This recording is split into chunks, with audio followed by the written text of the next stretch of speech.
We're gathered here today at what we call our System Leaders Day, and it's one of the most important events of the year. We generally call it our big day out, but what it is, all the leaders and leadership of our schools and our system come together and we talk about the year ahead. We will be calling it Renew and Adapt. And I know that those words will resonate with you because I see it taking place.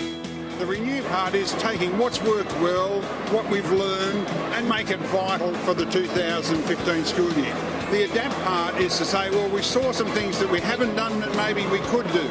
So the question is, how do we do it? How do we renew and how do we adapt so that when our schools start the work that they're doing, they have a planning framework in which to operate, we have clarity of our purpose so that our teachers can deliver the quality Catholic learning to ensure that ultimately our schools give saints to the world. One of the things that Greg mentioned was the call to be saints, which he picked up from Bishop Anthony, the previous bishop of our diocese, as we all know.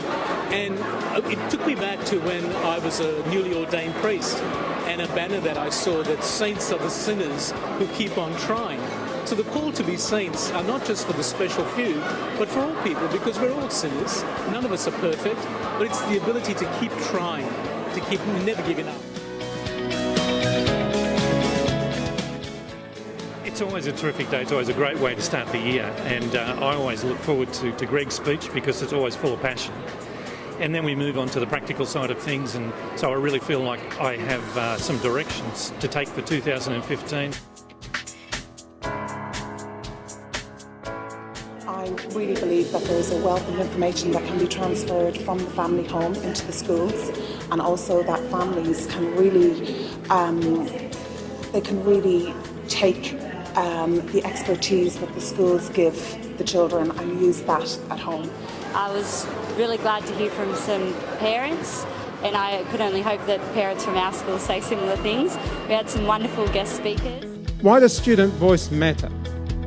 Well, I'm going to suggest to you three main reasons why it matters. One related to motivation, one related to improving our decision making, and one relating to understanding what students expect of us. He's talking about the need for teachers to hold high expectations of all students. The expectation that if we trust them, they will follow through on that trust. My talk today was about the M4 Maths project in Stage 4 Mathematics at school, and the days that we've done with Professor Peter Sullivan, working and learning different techniques and different strategies to solve for students to solve problems at school. It was really about them being brave in the classroom and being able to try as hard as they could, but also they were also going to develop different strategies for solving problems and being able to get themselves unstuck from when they get into situations and they get themselves into what we call a zone of confusion. Really excited about the whole 2015 new experience of being at a new school, but being able to take on the challenge of renew and adapt.